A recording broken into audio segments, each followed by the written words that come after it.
আসসালামু আলাইকুম। পুঁজিবাজার নিয়ে এনটিভির নিয়মিত অনুষ্ঠান মার্কেট ওয়াচে আমি আপনাদের সবাইকে স্বাগত জানাচ্ছি। আমি আছি আপনাদের সাথে মোহাম্মদ রকিবুর রহমান। আজকে আমরা কয়েকটি বেশ গুরুত্বপূর্ণ বিষয় নিয়ে আপনাদের সামনে আমরা আলোচনা করব।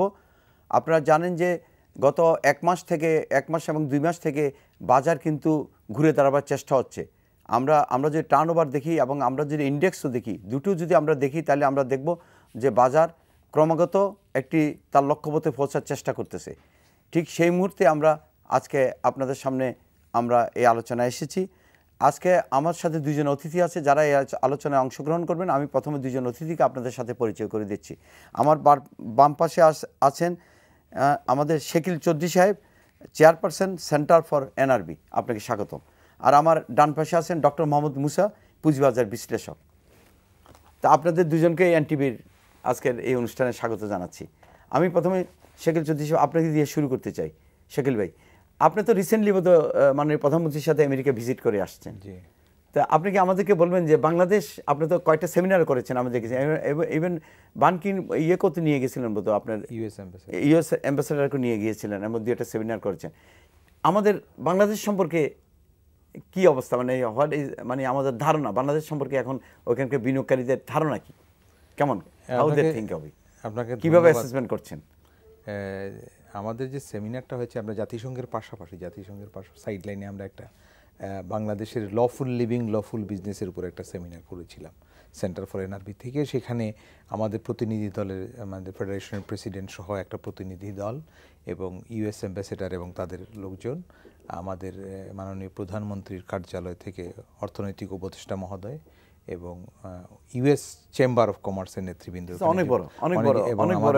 অর্থনীতিবিদ কাজী খলিকুজ্জামান সেখানে আলোচক হিসেবেও ছিলেন এবং ইউএস স্মল ট্রেডার ইনভেস্টমেন্টের অ্যাডমিনিস্ট্রেটর সেখানে ছিলেন। যে অর্থাৎ আমরা এই পলিসির সাথে যারা রিলেটেড দু দেশের, তাদেরকে নিয়ে আলোচনা করে বুঝবার চেষ্টা করছি ব্যবসা বাণিজ্যের মধ্যে কোথাও কোনো জটিলতা আছে কিনা, কোথাও আইনের ব্যত্যয় হচ্ছে কিনা, এই বিষয়গুলো, বা আমরা পজিশনিংটা কীরকম, বাংলাদেশের প্রেজেন্ট পজিশনিংটা কী। প্রত্যেকটা বক্তা, প্রত্যেকটা আলোচক, দেশি এবং বিদেশি, সবাই কিন্তু এই কথাগুলো বলেছেন যে বাংলাদেশের যথেষ্ট প্রসপারিটির যে অপরচুনিটিস আছে, এগুলো বাংলাদেশকে গ্র্যাব করতে হবে। সেই গ্র্যাব করতে গিয়ে আমাদের অর্থনৈতিক উপদেষ্টা মহোদয়ের একটি বক্তব্য আমার কাছে মনে হয়েছে যে বেশ গুরুত্বপূর্ণ। তিনি বলেছেন যে ডক্টর মশিউর রহমান সাহেব, উনি কিন্তু এই সেমিনারটার জন্যই কিন্তু আমেরিকায় গিয়েছিলেন, উনি জাতিসংঘ প্রতিনিধি দলে ছিলেন না। তো উনি খুব সুন্দর করে বলেছেন যে বাংলাদেশের প্রচুর চ্যালেঞ্জ আছে বাংলাদেশের সামনে, বাংলাদেশকে চ্যালেঞ্জ মোকাবেলা করতে হচ্ছে এবং সরকার এবং প্রাইভেট সেক্টরের সমন্বিত উদ্যোগে বাংলাদেশ অত্যন্ত সাহসিকতার সাথে চ্যালেঞ্জগুলো মোকাবেলা করছে, এই কথাটা উনি বললেন। ইউএস অ্যাম্বাসেডার বললেন যে বাংলাদেশের যে এন্টারপ্রাইজিং মানুষ, যাদের যে উদ্বুদ্ধ করে, মানুষ নিজেরাই উদ্বুদ্ধ হচ্ছে, অন্যদেরকে পাশ থেকে উদ্বুদ্ধ করছে, এরা যদি যথাযথ পরিবেশের মধ্যে গিয়ে এগুতে পারে, বাংলাদেশকে আটকাতে পারবে না কেউ। এই যে দুটো দেশের অবস্থান থেকে, ইউএস অ্যাম্বাসেডার নিশ্চয়ই তার দেশের প্রতিনিধিত্ব করেন, আমাদের উপদেষ্টা মহোদয় বলেছেন, এবং দুই পাশের বিজনেস সাইড থেকেও কিন্তু বক্তব্যগুলো যেগুলো আসলো, ওখানকার ইউএস চেম্বারের যেসব নেতৃবৃন্দ কথাবার্তাগুলো বললেন, আমাদের ফেডারেশনের প্রেসিডেন্ট মাতলুব সাহেব কিন্তু ওখানে কিনোট প্রেজেন্টেশন করেছেন, উনি পজিশনটা বলেছেন, বাংলাদেশের বিজনেসের পজিশনটা কী ছিল। তো এখন এই আলোচনাগুলোতে আমরা কিন্তু একটা জায়গাতে আমরা ফিক্স হতে চেষ্টা করছি যে business to business relation develop করতে হলে G2G রিলেশনটাকে আরও এক্সপিডাইট, আরও একটু উষ্ণ করতে হয় এবং ক্লোজ রিলেশনে নিয়ে আসতে হয়। তো ইউএস বাংলাদেশের রিলেশনের মধ্যে কিন্তু কখনো কোনো দেশই কখনো ঘাটতি আছে এই কথাটা বলে না। এই জিএসপির কথা এসছে এবং কিউএ সেশনে কিন্তু বার্নিকাট প্রায় 1 ঘন্টা রেসপন্স করেছেন বিভিন্ন প্রশ্নের, সব কিছুই এসছে এবং ওরা যেটা বলতে চেয়েছে যে বাংলাদেশ তার যে গতিতে এগিয়ে যাচ্ছে, তার হিউম্যান রাইটসগুলোকে নিয়ে যদি সামনের দিকে এগোতে থাকে, জিএসপির বিষয়ে তো নিয়ে একটা কথা বললেন যে অনেকগুলো ইস্যুস সেখানে ছিল, সেই ইস্যুগুলো রিলেট করে যখন বাংলাদেশ এগুচ্ছে, আমরা বলি না জিএসপি প্রসঙ্গে বাংলাদেশ পিছিয়ে আছে, বাট একটা ফিক্সড টার্গেটেড হয়ে আছে, ওটা জায়গাতে গেলে I will be the highest advocate for this GSP of Bangladesh, এই কথাটা বলেছে। এই সবগুলোকে ইন্ডিকেট করে বাংলাদেশের যে এবং এই যে এমার্জিং টাইগার হিসেবে বাংলাদেশকে কিন্তু অনেক আগে থেকেই অনেকে বাজারে বলছেন, সেই জায়গাটাতে বাংলাদেশকে যেতে হলে আমাদেরকে কোঅর্ডিনেটেড এফোর্ট নিতে হবে এবং এই সব জায়গাগুলো যে পলিসি বডিগুলোতে আমাদেরকে রোলটা প্লে করতে হবে। প্রত্যেকটা জায়গাতে প্রাইভেট সেক্টরের যে ইম্পর্টেন্স এবং ইঞ্জিন অফ দি গ্রোথ এই কথাটা কিন্তু এখন সবাই স্বীকার করছেন এবং বাংলাদেশের প্রাইভেট সেক্টরের যে বিশাল একটা রোল এটা কিন্তু এগ্রি করে যাচ্ছেন এবং এখানে আমরা মনে করছি যে আমরা পারবো, সবাই মনে করছে আমরা পারবো। ডক্টর মুসা, আপনার কাছে ফিরে আসছি যে রিসেন্টলি আমি যদি আপনাকে একটা তথ্য দিই যে গত বছরে এই সময় আমাদের পুঁজিবাজারে বিদেশি বিনিয়োগ ছিল আপনার 5,000 সামথিং, আর এই বছর হয়েছে 6,000 সামথিং, দ্যাট ইজ 70% বেড়েছে। এটাকে আপনি কীভাবে দেখছেন? দ্যাট ইজ দ্য ক্যাপিটাল মার্কেটে বিদেশি বিনিয়োগ বাড়ছে। আমার একজন গুণগ্রাহী আছে, সে সময়ই নিউজগুলো পোস্ট করে। আজকে সকালেই সে পোস্ট করেছেন যে বাংলাদেশের শেয়ার বাজারে বিদেশি বিনিয়োগ 70% বাড়ছে গত বছরের তুলনায়। তা আমি তাকে কমেন্ট লিখতে গিয়ে বলছি যে দিস ইজ এ সাইন যে আমাদের মার্কেটটা ইনভেস্টমেন্ট করার মতো। তখন বিদেশিরা যখন ইনভেস্টমেন্ট করে ডেফিনেটলি তারা মনে করতেছে বাজারে যে সমস্ত সিকিউরিটিসগুলো অ্যাভেলেবল, যেগুলো তারা কিনতেছেন সেগুলো আন্ডার ভ্যালুড আছে। It must give some incentive for local investors to jump in. যদি না যায় তারা কিন্তু আবার বোট মিস করবে। তার কারণ হলো বিদেশি ইনভেস্টাররা খুব ক্যালকুলেশন করে আসে এবং দেখবেন বিদেশি ইনভেস্টাররা যখন নেট পারচেজার হয় তার 5-6 মাস পরেই আবার কিন্তু তারা নেট সেলার হয়। তার মানে বাজারটা যখন আবার একটা সঙ্গত পর্যায়ে যায় তখন তাদের একটা ভালো রকমের প্রফিট হয়। ওই প্রফিটটাকে টেক করার জন্য তারা তখন আবার বিক্রি করে। সুতরাং একটা সাইকেল আছে। সুতরাং আমি মনে করি this is a very good sign. আরেকটা লক্ষণ হইল যে গত প্রায় কয়েকটা ট্রেডিং ডেইজেই আমরা 500 কোটি টাকার চাইতে গত এক মাস 500 কোটি টাকার চাইতে ভলিউমটা বাড়ছে, যেটা নাকি 250-300-র মধ্যে ছিল সেটা 500 কোটি টাকা আসছে। এই যে ভলিউমটা বাড়ার সাথে সাথে প্রাইস কিছু বাড়ছে, যেটা 4300 টাকার ইন্ডেক্স ছিল সেটা 4700 টাকার কাছাকাছি গেছে। এইটা আরেকটা ইন্ডিকেশন বাজারের মধ্যে নেট ইনভেস্টমেন্ট বাড়ছে। সুতরাং this is the right time যারা নাকি আমরা সাইডলাইনে আছি টু গো দেয়ার। বাট আমি যেই জায়গাটায় আরেকটু হিট করব সেটা হলো শাকিল ভাইয়ের কথা থেকে ধরে যে বাংলাদেশ একটা পজিটিভ প্রজেকশনে আছে ইন্টারন্যাশনাল ওয়ার্ল্ডে। তার সঙ্গত কারণও আছে। ইকোনমিক ডিফারেন্ট ইন্ডিকেটার্স যেগুলোকে আমরা ধর্তব্যের মধ্যে আনি, যে দেশটা আগাচ্ছে নাকি পিছাচ্ছে, তার সবগুলো ইন্ডিকেটার্সই দেখা যায় যে আমাদের আগামী 5 থেকে 10 বছরের অর্থনীতিটা বড় রকমের একটা চেঞ্জ হবে। এই চেঞ্জটা হবে পজিটিভ সাইডে। যেমন ধরেন এখন 2015 সনের জুনের স্ট্যাটিস্টিক্স অনুসারে আমাদের $1,466 হইল পার ক্যাপিটা ইনকাম। এখন এটা ডেফিনেটলি $1,600 হয়ে গেছে। 2021-এ এটা মিনিমাম $3.5 যাবে, যখন নাকি আমরা ক্লেম করব $4,000 গেলে রিয়েলি মধ্য আয়ের দেশে গেছে। এই যে প্রোগ্রেসটা হবে অর্থনৈতিকভাবে, এটার রিফ্লেকশন কিন্তু আমাদের ইন্ডাস্ট্রিয়াল সেক্টরে বেশি হবে। তখন আপনি দেখবেন জিডিপির গ্রোথ রেট এখন 7%-এর কিছু উপরে, কিন্তু growth rate in industrial sector হলো 10%-এর বেশি। তা আমাদের যে সমস্ত লিস্টেড কোম্পানিজগুলো আছে, most of them are manufacturing companies and service oriented companies like banks, এদের গ্রোথ রেট যদি অন এভারেজ 10% করেই বাড়ে অ্যাভারেজ, তাহলে আগামী 5 বছরে এখন ইনভেস্টমেন্ট করলে যে কি ভালো জায়গায় যাব আমরা, সেটা অনুমান করা যায়। সুতরাং বাজার রাইট টাইম, এখন যদি আমরা ঢুকতে পারি ঢোকা উচিত। শাকিল ভাই, ডক্টর মুসার কথা ধরেই আমি আপনার কাছে আসছি। মুসা ভাই যে কথা বলছেন যে অ্যাকচুয়ালি যে আস্থার কোনো সংকট নেই, ইমেজের কোনো, আপনি বিদেশে ছিলেন, এখানে বাংলাদেশে ইমেজের কোনো সংকট নেই, আর আস্থারও কোনো সংকট নেই। মার্কেটটা আপনি দেখছেন গত 1.5 মাস 2 মাস 500 কোটি টাকার উপর ট্রেড হচ্ছে, মাঝখানে 600 কোটি প্লাস হয়েছে 2-3 বার আপনার ইনশাল্লাহ, এবং ভলিউম বাড়ছে, টার্ন ওভার বাড়ছে। তো এটাকে আমরা এটাকে আপনি কোন দৃষ্টিকোণ থেকে দেখছেন? এই যে আমি প্রায় 1.5 সপ্তাহের মতো দেশের বাইরে ছিল, তো এই আমেরিকাতে আসার পরে মধ্যপ্রাচ্য হয়ে যখন ফিরলাম, আমাদের কাজই হচ্ছে মানুষের সাথে ইন্টারেকশন করা, তাদের ভয়েসগুলো নেওয়া, তাদের ফিলিংগুলো কি আছে সেগুলো বোঝা। প্রত্যেকটা জায়গাতে আমরা ফিল করছি যে বিশেষ করে ক্যাপিটাল মার্কেট রিলেটেড যে মানুষের যে ক্রেজ এখনও কিন্তু আছে। সেটার কারণটা হচ্ছে যে ওরা খালি একটা জিনিসই এনশিওর করতেছে যে মার্কেটটা কি যে গতিতে যাচ্ছে এটা যাওয়ার পক্ষে কেউ বাধা দেবে কিনা, ভয়টা এই জায়গাটা। মার্কেট যদি নর্মাল কোর্সে তার গতির মতো করে চলতে চায়, তার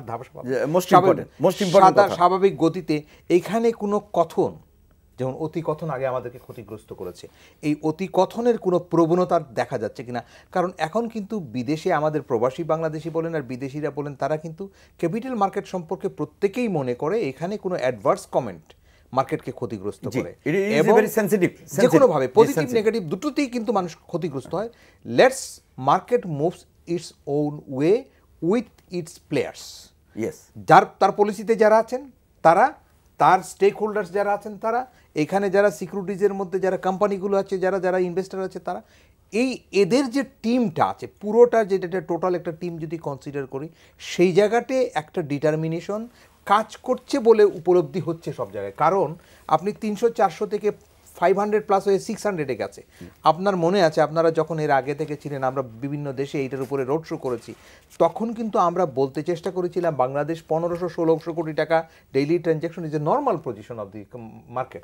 এখন কিন্তু এই যে 600-তে গেছে, আমাদের সকলকে যদি আমরা যদি সেন্সিবল রোলটা প্লে করি এবং পিছনের ব্যাকআপ সাপোর্ট যেটা আছে এবং the think tanks if they say work properly rightly just way, তাহলে কিন্তু এটি 1000 কোটিতে সহসাই যাবে আমি মনে করি। সেই এনভায়রনমেন্ট আছে, ফিনান্সিয়াল লিকুইড সার্ভিস পাওয়ার মতো সুযোগটা সেখানে আছে। আমাদের যেন দায়িত্বের মধ্যে থাকে মার্কেটটাকে কিভাবে প্রজেকশনে রাখা, মানুষগুলো যারা ইনভলভমেন্টে আছেন। এবং নিশ্চয়ই আপনিও স্বীকার করবেন আমরা 2010 সময়কালে আমরা ক্ষতিগ্রস্ত হয়েছি, বহু মানুষ যারা এখানে যোগদান করেছেন, এবং আমি দুঃখজনকভাবে বলতে হয় অনেকে জীবন বাজি রেখে আনা টাকা এখানে বিনিয়োগ করেছেন এবং তাদের এগুলো বৈধ উপায়ের উপার্জিত অর্থ। যেমন আমি প্রায় বলি যে মিশনে যারা গেছেন, যে সৈনিকরা বা অফিসাররা, তারা এনে টাকা বিনিয়োগ করেছেন। এনআরভি যারা কষ্ট করে উপার্জন করেন, অনেকে সূর্যের আলো দেখে না, কাজ করতে যায়, আরেক সূর্য আসার আগে সে আবার কাজে থাকে। সুতরাং এই জায়গাগুলোতে কষ্ট করে যারা রোজগার করেছেন, বিনিয়োগ করেছেন, তাদের অল্টারনেটিভ অপশন নাই, তারা ইন্ডাস্ট্রিতে যেতে পারবেন না। লং টার্ম ইনভেস্টমেন্টের যে পলিসি প্রসেস, এটা তাদের পক্ষে সম্ভব নয়। এই জায়গাগুলোতে যারা কোনো স্মল সেভার্স, চাকুরিজীবীদের স্মল সেভিংসগুলো 5000 থেকে নিয়ে 5 লাখ টাকা আপনি এখানে বিনিয়োগ করতে কোনো বাধা নেই। এই জায়গা কিন্তু বাংলাদেশের অন্তত আর কোথাও নাই। এই স্মল সেভার্সদের সেভিং, এনআরবিদের সেভিংস, এই মিশনে পিছন থেকে উপার্জিত জীবন বাজি রাখা মানুষের টাকা, এইগুলোকে সেফটি দিতে হলে আমাদেরকে মার্কেটটাকে প্রোঅ্যাক্টিভ রাখতে হবে এবং তার প্লেয়ার্সদেরকে ভালোভাবে রোল প্লে করতে দিতে হবে। এই জায়গাটাতে উনি যেটা বলছেন, যে উনি অনেকগুলো ইন্ডেক্স বলেছেন, আমি এই মার্কেটে টাকা ইনজেক্ট করার জন্য আমি মনে করছি যে এটা ফেভারেবল এনভায়রনমেন্ট। ইন্ডেক্সটা কি? ফরেন ইনভেস্টমেন্টের রেশিওটা বাড়ছে। ফরেন ইনভেস্টার কিন্তু আমার মতো আপনার মতো কথা বলে কাজ করে না, হি স্টাডি দ্য ইন্ডেক্স এবং তার অ্যানালিসিস করে সে ফিল করছে যে গত বছর যেটুক ছিল তার থেকে 17% বেড়েছে, যেটি টিম বলেছেন। আবার শাকিল ভাই, লোকাল ইনভেস্টমেন্টও বাড়ছে, যেহেতু ভলিউম বাড়ছে। নিশ্চয়ই, না ওদের পার্টিসিপেশনটা যখন আসে তখন লোকাল ইনভেস্টরটা মনে করে যে এবারে তো অনেক জ্ঞানী মানুষ।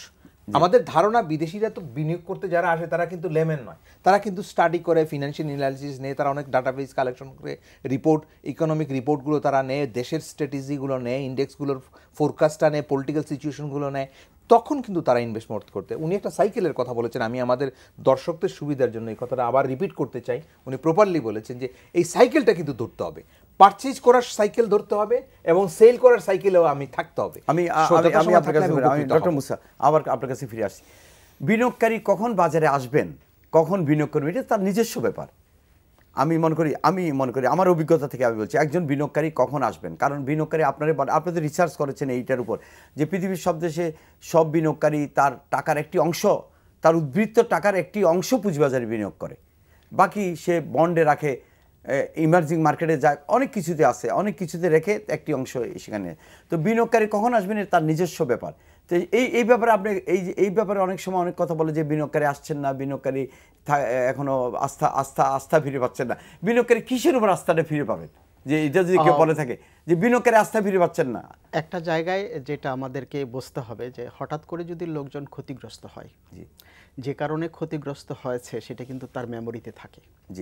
2010 সনের যে একটা বড় ধাক্কা, ওই ধাক্কার মধ্যে যারা আসছিল নতুন ইনভেস্টার্স, তারা কিন্তু খুব দুঃখ নিয়ে চলে গেছেন।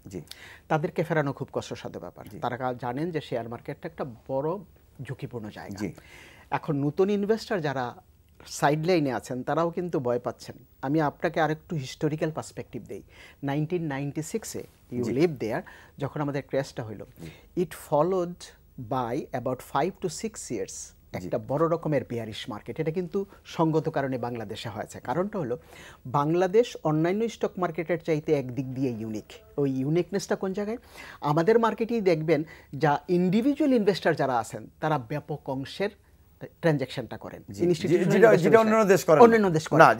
আর ইন্ডিভিজুয়াল ইনভেস্টারদের মধ্যে একটা বড় অংশ আর আসলে কিন্তু অ্যানালিসিস বেসিসে করে না, ওনারা কারো না কারো দেখে করে, অথবা হুজুগে বাঙালির মতন আমরা মার্কেটের মধ্যে ঢুকি। তো সুতরাং যখনই সবাই বাজার থেকে উইথড্র করে, তখন তারা উইথড্র করে এবং যারা আসতে চায় তারা চুপচাপ থাকে। আবার একটা যখন মোমেন্টাম আসে তখন বেশি মাত্রায় আসে, ওইটা বাজারের জন্য কিন্তু খারাপ জিনিস। আমি কিন্তু ভয় পাচ্ছি 1996 পরে আবার কিন্তু 2007 থেকে 2010 পর্যন্ত একটা বড় রকমের রান সময় নিয়েছে, একটা বড় রকমের রান হয়েছে। তা আমরা 2010 থেকে অলরেডি 6 বছর শেষ হয়ে গেছে। আগামী বছর থেকে আবার একটা ছোট্টখাটো রান হওয়াটা অস্বাভাবিক কোনো মনে করি না। যদি না হয় 2-3 বছরের মধ্যে একটা হবে। ওই রানেও কিন্তু আবার লোকজন ক্ষতিগ্রস্ত হতে পারে। সুতরাং যারা পলিসি মেকার্স আছেন, যারা আপনারা স্টক মার্কেটের সাথে ভালোভাবে রিলেটেড, তাদেরকে কিন্তু এটা ভালোভাবে হ্যান্ডেল করতে হবে যে বাজার জন্য অযাচিতভাবে আবার একটা বড় রকমের রান না হয়। আমি কিন্তু আস্থার সংকটটা এখন আমি দেখি, খুব একটা বেশি দেখি না। একটা সংকট কোন জায়গায় আছে, আমাদের এই যে জঙ্গির যেই প্রবলেমটা আছে, এটা কিন্তু এলিমিনেট সহজে হয়নি এবং হবেও না, আরও কিছুদিন সময় লাগবে। এইটা যখন পুরোপুরি এলিমিনেট হয়ে যাবে, বাজারের জন্য, ইনভেস্টারদের জন্য একটা ভালো মার্কেট হবে। আর একটা good news for share market ইনভেস্টারদের জন্য দেই, ইন্টারন্যাশনালি না, এটা ফাইন্যান্সিয়াল ল বলে, যখন ইন্টারেস্ট রেট কম থাকে বাজারে, তখন কিন্তু শেয়ার মার্কেটের ইনভেস্টমেন্ট বিকামস ভেরি লুক্রেটিভ। বাংলাদেশে কিন্তু সব সময়ের মধ্যে এখন সবচেয়ে সেভিংস ডিপোজিটের মধ্যে বা আপনার ফিক্সড ডিপোজিটের ইন্টারেস্ট রেট এখন 5 থেকে 6%। সুতরাং রিটার্ন তো পাওয়া যাচ্ছে না, even return is lower than inflation rate. তারা পারচেজিং পাওয়ার হারাচ্ছে। সুতরাং this is absolutely the right time to move to share market. করছে না কেন? ওই জায়গার মধ্যে আস্থাহীনতা আছে কি নাই সেটা আমি বলছি না, কিন্তু ভয়টা এখন পর্যন্ত কাটেনি, ভয়টাকে কাটাতে হবে। আপনি সেখানে যেটা ডক্টর মুসা যে কথাটা বলছেন, এখন যেটা অ্যানালাইসিস করে দেখা যাচ্ছে যে মানি মার্কেটের চেয়ে ক্যাপিটাল মার্কেটের ইনভেস্টমেন্ট ইজ রিস্ক কম এবং অনেক বেশি, মানে মোটামুটি প্রফিট, বেটার প্রফিট দেন মানি মার্কেট। তো আমি আপনাকে যে প্রশ্ন আমি করতে চাই, তো একজন বিনিয়োগকারী যিনি একবারে না দেখেই বিনিয়োগ করে ফেলেন, যিনি হুজুগে করেন, যিনি ইমোশনে করেন, যিনি জাস্ট একটা শেয়ারের দাম বাড়ছে বলে ওইটার পিছনে দৌড়াচ্ছেন, তো ওই বিনিয়োগকারী কি হওয়া উচিত, মানে ওই বিনিয়োগকারী কি ফলো করা উচিত? আপনি একটা ভালো কথা তুলেছেন এবং আমি মনে করি যে উনি কথাটারে যেহেতু পয়েন্টেড করেছেন, সেটা হচ্ছে যে 2010-এ ক্ষতিগ্রস্ত সবচেয়ে বেশি কারা হয়েছেন? ইন্ডিভিজুয়াল ইনভেস্টাররা হয়েছেন, রবাহত মানুষ হয়েছেন, মানে শব্দ শুনে যারা এসছেন। ছেলে দেখেছে সকালবেলা বাজারে গেছে, সে হয়তো বাজারে কিছুটা প্লে করে 2 লাখ টাকা 5 লাখ টাকা তার কাছে আছে, সে দেখেছে সকাল থেকে বিকাল পর্যন্ত 10 টাকা অথবা 7% 8% ট্রানজ্যাকশনের গ্রোথ হয়ে গেছে। সে ফোন করে বাবাকে বলেছে যে বাবা আমার এখানে এই হয়ে গেছে, তুমি কালকে সকালবেলা। উনি কিন্তু রবাহুত, উনি কোনো কিছুই স্টাডি করে নাই, পরবর্তী সকালে করেছে। ইয়েস, এই জায়গাটাতে আমাদের কিছুটা ফেইলিওর আছে, আমরা প্রপারলি তাদেরকে প্রজেকশনগুলো দিতে পারি নাই, তাদেরকে ইনফরমেশনগুলো তাদের নলেজে যেতে পারি না, তাদেরকে এডুকেট করতে পারি না, সে কারণে মানুষ ক্ষতিগ্রস্ত হয়েছেন। জেনারেলি পলিসিতে যারা ছিলেন তারা একেবারেই মানে সাথে সাথে অ্যাকশনটাতে যেতে পারেন নাই। এখন যে কথাগুলো আপনি বলছেন, যেমন উনি একটা কথা এনেছেন যে বাজারে বিনিয়োগকারী যারা আসবেন, আমরা মনে করি মোর ওর লেস একটা ইনফরমেশন যেন নিয়ে আসেন।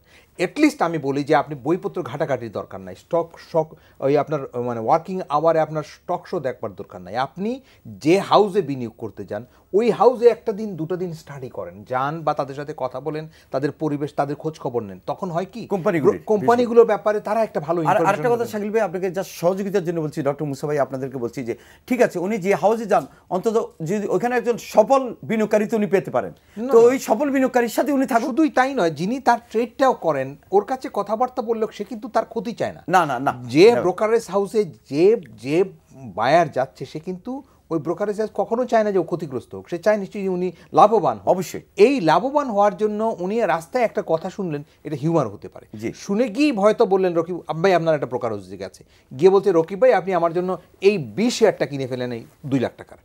এই 20 শেয়ারটা 2 লাখ টাকার যখন কিনতে বলছে, আপনি কিন্তু তখন তাকে বলতে পারেন না যে আপনি শিখে নেন, বরং তার গিয়ে বলা উচিত যে আমি 20 শেয়ারের ব্যাপারে কিছুটা শুনেছি, আপনার মতামতটা কি বা কোনটা ভালো হতে পারে। তখন কিন্তু ইনভেস্টর একটা ভালো ইনফরমেশন পায়। কারণ কখনোই ট্রেডার যিনি মানে বিশেষ করে ব্রোকারেজ হাউস, এইটা সব আমি বিনিয়োগকারীকে বলবো, কখনোই ব্রোকারেজ হাউস ওই বিনিয়োগকারীর ক্ষতি চায় না, তার উপকার চায়। এবং উপকার চাইতে গেলে তার উচিত হবে সে কিন্তু মুরগিটাকে বাঁচিয়ে রাখতে চায়, সে মুরগিটাকে মেরে ফেলতে চায় না। সুতরাং ব্রোকারেজ হাউসের দায়িত্ব হচ্ছে ওই মুরগি প্রত্যেকদিন বিনিয়োগ করবে, প্রত্যেকদিন তার একটা ইনভেস্টমেন্ট হবে, তার ইনভেস্ট মার্কেটে থাকবে, সে উপকৃত হবে। এই জায়গাটাতে মাথায় রেখে যদি অন্তত একজন সফল বিনিয়োগকারী ওই ব্রোকার হাউসে পেতে পারে, নিশ্চয়ই অবশ্যই একজন সফল বিনিয়োগকারী উনি পেতে পারে। ওখানে কথাবার্তা বলতে গেলে সে দেখবে যারা একটু ভালো স্টাডি করে আসে। মার্কেট স্টেবিলাইজ করার দায়িত্ব হলো প্রাতিষ্ঠানিক বিনিয়োগকারী, মিউচুয়াল ফান্ড এবং merchant bank asset management company, merchant bank যারা নিজস্ব পোর্টফোলিও করে। কিন্তু আমাদের এখানে দেখা যাচ্ছে যে তারা লং টার্মে করে, পৃথিবীর সব দেশে লং টার্মে করে, মিড টার্ম এবং লং টার্ম। তারা ক্যাপিটাল গেইনও নেয়, আবার তারা ডিভিডেন্ড থেকে আর্ন করে, এরাই মার্কেটকে স্টেবিলাইজ করে। কিন্তু আমাদের এখানে দেখা যাচ্ছে রিসেন্টলি আমরা গত 1 বছর বা 2 বছর আমরা দেখতে পাচ্ছি যে প্রতিষ্ঠানগুলি, আর্থিক প্রতিষ্ঠান বলেন আর মিউচুয়াল ফান্ড যারা আছে তাদের কথাই বলেন, আর যারা আপনার আছে আপনার মার্চেন্ট ব্যাংক আছে তাদের পোর্টফোলিও তারা করে কি, মনে করেন তারা 20 টাকা শেয়ার কিনলো, দাম বাড়লে তারা বিক্রি করে দেয়, মানে তারা বেচা কেনার মধ্যে আছে। তো এইটা কোন দৃষ্টিতে দেখছেন? এই করলে তো মার্কেট আর যাই মার্কেট তো ভালো, মার্কেট তো স্টেবল হবে, ভালো হবে না।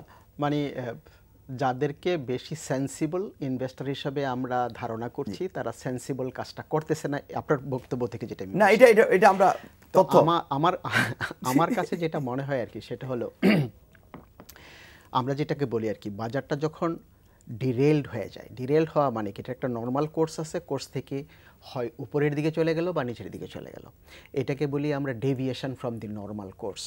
এই ডেভিয়েশনটাকে ঠিক জায়গায় নিয়ে আসার মূল দায়িত্বটা হলো ইনস্টিটিউশনাল ইনভেস্টার্স, অবশ্যই। এবং তাদের একটা কাজ আছে, সেটাকে বলে আরবিট্রাস অপরচুনিটিসকে টেক করা। আরবিট্রাস অপরচুনিটিসটা হলো এমন একটা অপরচুনিটিস যেখানে নাকি আমি রিস্ক কম কিন্তু বেনিফিট অনেক বেশি। যেমন ধরেন আমি যদি জানি যে একটা শেয়ার খুব হাইলি ওভারভ্যালুড হয়ে গেছে, আমার রিসার্চ যদি বলে এটার দাম কমবে, আমাদের দেশে এই সুযোগটা নাই, কিন্তু আমেরিকাতে আছে, অন্যান্য দেশে আছে, আমি শর্ট সেল করব। শর্ট সেল করলে আমার সুবিধা হলে আমি এখন বেশি দামে বিক্রি করছি, যখন আবার কম দাম হবে তখন আমি শেয়ারগুলো কিনা যার কাছ থেকে শেয়ারগুলো ধার নিয়েছি তাকে দিয়ে দেব।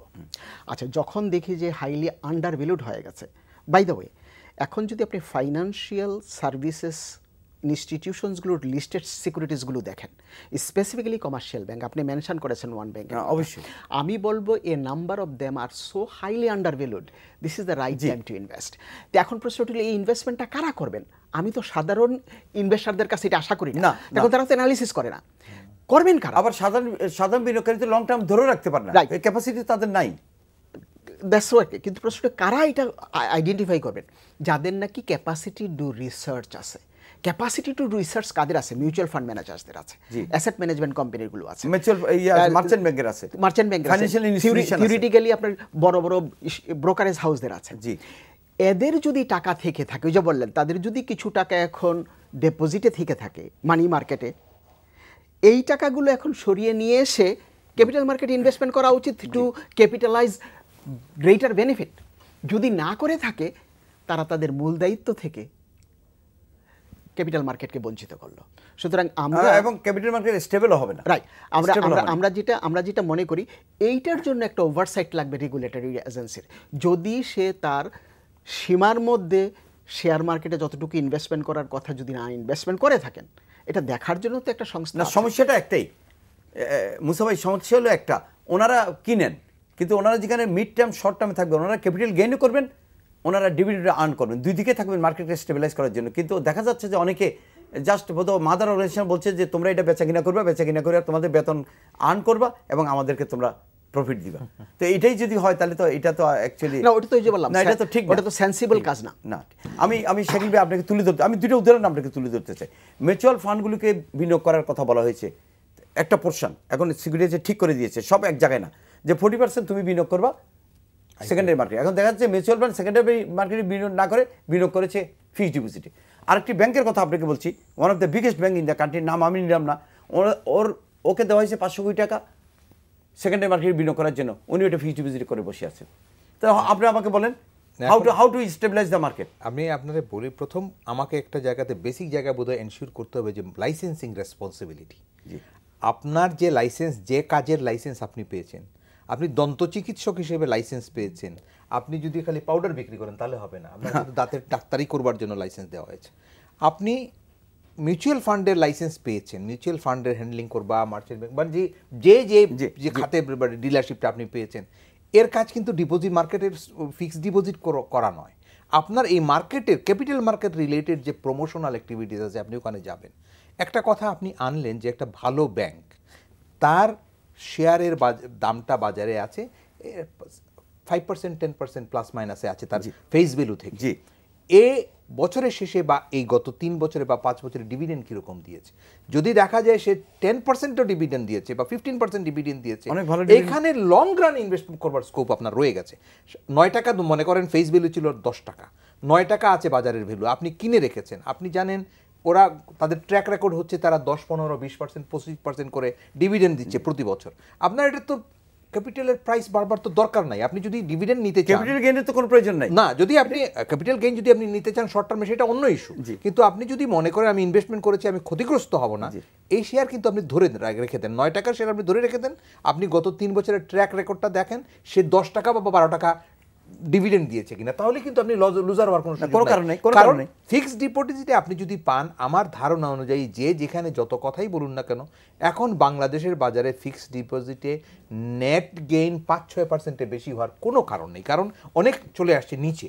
এখন কিন্তু যাদের সেভিংস আছে তারা যদি মনে করেন, আমরা ইনসিস্ট করছি না যে আপনি জোর করে বিনিয়োগ করতে না, আমরা বলবো যে আপনি খোঁজ নেন, আপনাকে তো টাকার best value of your money you have to earn. আপনি ফিক্সড ডিপোজিটে বেস্ট ভ্যালু পাচ্ছেন না ক্যাপিটাল মার্কেটের মানে সেফ দেখে ইনভেস্টমেন্ট করতে সেখানে ভালো বেনিফিট পাচ্ছেন, শর্ট টার্মে পাচ্ছেন না লং টার্মে পাচ্ছেন, এগুলো একটু স্টাডি করবেন। টাকাটা তো আপনার, এটাকে আপনাকেই নার্সিং করতে হবে, আপনার বিনিয়োগটাকে আপনি মুনাফা নয় নেবেন।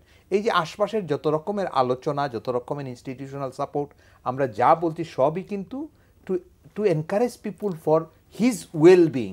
আমি যদি ভালো কামাই করতে পারি আমি কিন্তু ভালো ব্যয় করতে পারবো। এই যে উনি বললেন ইনফ্লেশন থেকে আমার সেভিংসের ইয়েটা কমে গেছে, যেতে এতে কিন্তু একটা সোশ্যাল ইকোনমিক ইমব্যালেন্স হতে পারে, যে কারণে আপনি যদি ইনকামটা না বাড়াতে পারেন, আপনি 5%-এর সেভিংস দিয়ে কিন্তু আপনি আপনার যে খরচপত্র আছে এখান থেকে কিন্তু আপনি মাইনাস হয়ে যেতে পারেন। সেই কারণে আমরা অনুরোধ করব যাদের কাছে সেভিংস আছে তারা যেন স্টাডি করেন, এবং যে কথাটা এখন কিন্তু বাজারের জন্য খুবই প্রযোজ্য যে ভালো প্রতিষ্ঠানের ফেস ভ্যালুতে শেয়ারের দাম কত বাড়ছে তার চেয়ে বড় কথা সে কি প্রপারলি ডিভিডেন্ড দেয় কিনা, সেই ডিভিডেন্ডটি আমার ইনভেস্টমেন্ট থেকে আমাকে ক্ষতি করে কানে।